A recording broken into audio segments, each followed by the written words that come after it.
बिस्मिल्लाहिर्रहमानिर्रहीम। अस्सलामुअलैकुम नाज़रीन कराम, नई वीडियो में आपको खुश आमदीद कहते हैं। इसमें कोई शक नहीं है कि पाकिस्तान तहरीक इंसाफ पर मुश्किल वक्त है, और जिस तरह कल BBC उर्दू ने यह लिखा था कि आखिर पूरे पंजाब से धड़ाधड़ लोग छोड़ रहे हैं, लेकिन खैबर पख्तूनख्वा में हमें वो सिलसिला नज़र नहीं आ रहा। कोई इस तरह से नामी ग्रामी लोग हमें छोड़ते नज़र नहीं आ रहे। एक बड़ी प्रेस कॉन्फ्रेंस जो खैबर पख्तूनख्वा से हुई थी वो परवेज़ खटक और असद कैसर वाली प्रेस कॉन्फ्रेंस थी।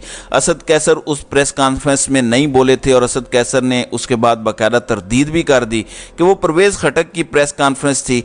फिर असद कैसर के भाई भी इमरान खान से आकर मिले, उसके बाद परवेज़ खटक वाला मामला भी था। मैं परवेज़ खटक से मुतल्लिक आपको पहले बता देता हूँ, फिर अगली बात पर आता हूँ। परवेज़ खटक को पाकिस्तान तहरीक इंसाफ ने शोकाज भेजा, और उस शोकाज में ये था कि चलें आपने तहरीक इंसाफ के ओहदे तो छोड़ दिए, लेकिन आप दूसरे लोगों को ये क्यों तरगीब दे रहे हैं कि वो पाकिस्तान तहरीक इंसाफ को छोड़ दें, क्योंकि ये खबरें ऐसी आ रही थीं।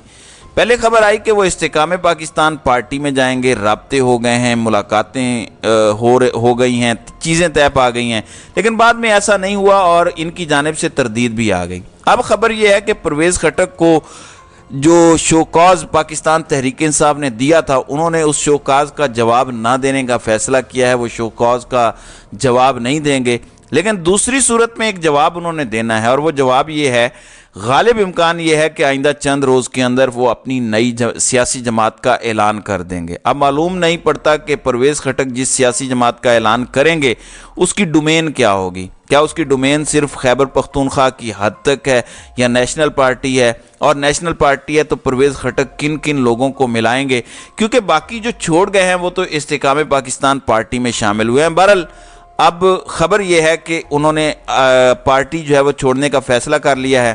पहले तो उन्होंने पार्टी के ओहदे छोड़े थे, तहरीक इंसाफ को नहीं छोड़ा था, लेकिन अब खबर यह है कि पाकिस्तान तहरीक इंसाफ को बतौर जमात उन्होंने छोड़ने का फैसला कर लिया है। और बहुत से लोग कह रहे हैं कि तहरीक खैबर पख्तूनख्वा के इलेक्टेबल्स को उन्होंने अपने साथ खामोशी से मिला लिया है और वो जल्दी ऐलान करने वाले हैं। नाज़रीन इकराम, एक बात याद रखिएगा, अगर पंजाब के अंदर पाकिस्तान तहरीक इंसाफ का वोट बैंक उसी तरह से मौजूद है और लोग कह रहे हैं कि हमने वोट देना है तो सिर्फ इमरान खान को देना है, तो खैबर पख्तूनख्वा तो पाकिस्तान तहरीक इंसाफ का असल गढ़ है। जब पूरे पाकिस्तान ने पाकिस्तान तहरीक इंसाफ को कबूल नहीं किया था, उस वक़्त खैबर पख्तूनख्वा पहला सूबा था जिसने इन्हें कबूल किया, और खैबर पख्तूनख्वा वो सूबा है जिसके यहाँ सूबाई हुकूमत कभी रिपीट नहीं हुई। पाकिस्तान तहरीक इंसाफ की हुकूमत वाहिद है जो ना सिर्फ रिपीट हुई बल्कि पहले से ज़्यादा अक्सरियत के साथ आई। आप खैबर पख्तूनख्वा में किसी शख्स से पूछ लीजिए, मैंने वहाँ पर लोगों को पूछा भी, वो बता रहे थे कि सवाल ही पैदा नहीं होता कि हम पाकिस्तान तहरीक इंसाफ के अलावा किसी और को वोट दें। मेरी बात आप छोड़ दें, आप खुद सर्वे करवा के देख लीजिए, आपको इस बात का अंदाज़ा हो जाएगा। नाज़रीन कराम, अब आते हैं इस तरफ कि आज ईद के मौके पर पाकिस्तान तहरीक इंसाफ ने कॉल दी, और इस कॉल पर कैसे खैबर पख्तूनख्वा वालों ने लब्बैक कहा और कैसे कमाल हो गया। मैंने आपसे थोड़ी देर पहले ये चेक किया कि पाकिस्तान में इस वक्त जो ट्विटर पर टॉप ट्रेंड चल रहे हैं, इन टॉप ट्रेंड्स के अंदर सूरत हाल इस वक्त यह है कि इम्पोर्टेड हुकूमत नामंजूर। अब हुकूमत का टेन्योर पूरा हो रहा है, जुलाई शुरू हो गया है, 1.5 महीना है, आज के बाद सिर्फ 44 दिन है, 45वें दिन इस हुकूमत का टेन्योर ख़त्म हो चुका होगा। आज भी इम्पोर्टेड हुकूमत नामंजूर का ट्रेंड पैनल पर मौजूद है और अभी भी वो टॉप 10 ट्रेंड्स में शामिल है। दूसरी जानिब तहरीक इंसाफ में एक मुहिम चलाई। आप जानते हैं कि तहरीक इंसाफ का वोटर खौफजदा है, डरा हुआ है, परेशानी का शिकार है। तो तहरीक इंसाफ ने 2 तरह के ट्रेंड्स लॉन्च किए। एक ये कि झंडा लगाओ मुहिम। इसका मतलब क्या है कि पाकिस्तान तहरीक इंसाफ का झंडा आप अपने घरों पर लगाएं और ये पैगाम दें कि गो हमें जलसे नहीं करने दिए जा रहे, टीवी पर अपनी आवाज़ एक्सप्रेस नहीं करने दी जा रही, या दीगर प्लेटफॉर्म्स पर भी बात नहीं करने दी जा रही। तो आप यूं कीजिए कि आप अपने अमल के ज़रिए कम अज़ कम लोगों को ये पैगाम या तासुर दे सकें कि आप पाकिस्तान तहरीक इंसाफ के साथ खड़े हैं। आप हैरान इस बात पर होंगे कि तहरीक इंसाफ इस ट्रेंड को अपने ऑफिशियल ट्विटर हैंडल से शेयर कर रही है। मैंने तैमूर झगड़ा साहिब और बाकी लोगों की फुटेजेस को भी देखा है जो ट्विटर पर आ रही हैं, उससे लग रहा है कि खैबर पख्तूनख्वा वालों ने इस आवाज़ पर, इस ट्रेंड पर लब्बैक कहा है और खैबर पख्तूनख्वा वाले कम अज़ कम तैयार हैं। देखें नाज़रीन कराम, रियासत ये नहीं कह रही कि तहरीक इंसाफ को हमने बैन कर दिया है। रियासत 9 मई के वाक़यात की आड़ में दहशत फैला रही है। तो अगर एक शख्स तहरीक इंसाफ का वोटर है और उसका अगर 9 मई के किसी ऐसे वाक़े से ताल्लुक़ नहीं है जो कानून की नज़र में जुर्म हो, तो फिर मेरा ख्याल तो यह है कि आप इस चीज़ को रोक नहीं सकते। आज एक दोस्त लतीफ़ा सुना रहा था कि मैं अपने एक नून लीग के पटवारी दोस्त से और पीपल्स पार्टी के जाले दोस्त से मिला और ये किस तरह से 9 मई के वाक़यात को मैनिपुलेट कर रहे थे, किस तरह से चीज़ें लेकर चल रहे थे। तो दर हकीकत लतीफ़ा है, उन्होंने कहा कि मैंने उसे ईद मुबारक कहा, जिस पर उन्होंने कहा कि जिस मुल्क में 9 मई जैसा वाक़या हो जाए उस मुल्क में ईदें कैसी हैं। ज़ाहिर है हम शोहदा की कोई भी तज़हीक बर्दाश्त नहीं कर सकते, गाजियों की भी तज़हीक बर्दाश्त नहीं कर सकते। जो गलत काम है वो गलत है, किसी पे हमला करना या उसको जस्टिफाई करना गलत है। इवन इमरान खान और पाकिस्तान तहरीक इंसाफ नहीं कर रही तो हम क्यों करेंगे।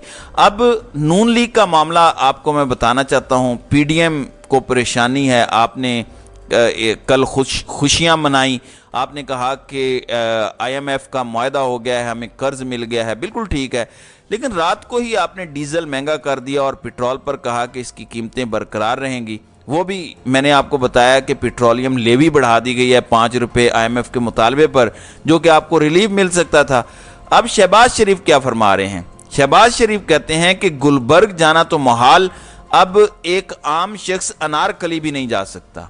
मकसद ये है कि लाहौर का गुलबर्ग इलाका ज़रा पोश इलाका है, महंगा इलाका है, जबकि अनारकली वो इलाका है जहां मिडिल क्लास लोग शॉपिंग करते हैं। अब इससे आप अंदाज़ा लगाएं, जो नारे लगाने वाले थे, जो तजर्बाकार थे, वो कह रहे हैं कि पाकिस्तान के अंदर आम आदमी अनारकली में भी शॉपिंग सस्ती नहीं कर सकता। इसका कसूरवार कौन है? फिर शहबाज शरीफ हुकूमत में इस वक्त सोग किस तरह से चल रहा है? शहबाज शरीफ ने कहा कि अगर कौम ने हमारे अलावा किसी और को मौका दिया तो हम एक ऐसा पाकिस्तान बनाएंगे जो सबके लिए होगा। अब यहाँ हमें कहा गया था, जो काबिल गौर है, यहाँ पे हम का लफ्ज़ इस्तेमाल किया गया। इसका मतलब क्या है? इसका मतलब ये है इस वक्त नून लीग समझ चुकी है कि वो नहीं आ पाएंगे। पीपल्स पार्टी भी डरी हुई है, उनको एक दूसरे के साए से भी खौफ आता है। पीपल्स पार्टी को लगता है कि उनके साथ गेम हो रही है, नून लीग को लगता है कि उनसे गेम हो रही है। तो इस वक्त दोनों को ये लगता है, और उसकी वजह क्या है मैं उसकी वजह बता देता हूं। बेशक ताकतवर इनके साथ हैं, आपको उनकी सपोर्ट भी हासिल है, लेकिन पब्लिक में कोई नाम लेवा नहीं है। मिसाल के तौर पर आपको नून लीग के मुखालिफ लोग इमरान खान के बारे में, पाकिस्तान तहरीक इंसाफ के बारे में बात करते नजर आएंगे, लेकिन आप इनको किसी महफिल के अंदर, किसी ईद की गैदरिंग में, किसी भी जगह पर नून लीग को या पीपल्स पार्टी को डिफेंड नहीं करेंगे। हाँ, इमरान खान को बुरा भला कहेंगे, पाकिस्तान तहरीक इंसाफ को बुरा भला कहेंगे। इनको पता है कि इमरान खान एक फैशन है, उसको अब बुरा भला कहना पाकिस्तान में, और सहाफ़ियों को आप देख लीजिए, लेकिन इन जमातों को डिफेंड करना, इनका नाम लेना आसान नहीं है। अब ये जो ईद गुजरी है, जो लोगों की सूरत हाल इस ईद पर रही है, क्या इसके बाद इमरान खान को किसी इलेक्शन कैंपेन की ज़रूरत है? बिल्कुल भी नहीं। मैं आपको एक मिसाल देता हूं। पंजाब के अंदर पहले हेल्थ इंसाफ कार्ड पर लोगों को हेल्थ फैसिलिटी मिलती थी, वो फ्री मिलती थी।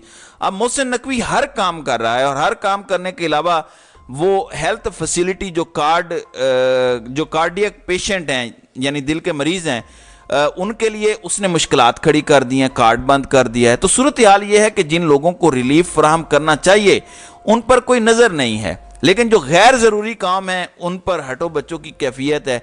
इस पर मुहिम बहुत ज़्यादा चलाई जा रही है।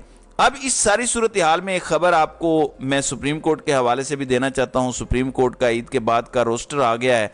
फिलहाल हमें वहां से कोई रिलीफ की खबर नज़र नहीं आ रही। जब आएगी तो ज़रूर बताऊंगा, क्योंकि पहले हफ्ते की इस वक्त जो कॉज लिस्ट जारी की गई है उसमें सिर्फ और सिर्फ 4 जजेस सुप्रीम कोर्ट को अवेलेबल होंगे, और 2-2 जजेस पर मुश्तमिल 2 बेंचेस हैं। इसका मतलब है कि मिलिट्री कोर्ट्स के हवाले से जो फैसला देना था या दीगर फैसले देने थे, वो फिलहाल हमें सुप्रीम कोर्ट की जानिब से होते नज़र नहीं आ रहे। तो नाज़रीन कराम, आपकी इस वीडियो के हवाले से क्या राय है? अब अपनी राय का इजहार कॉमेंट सेक्शन में ज़रूर कीजिएगा।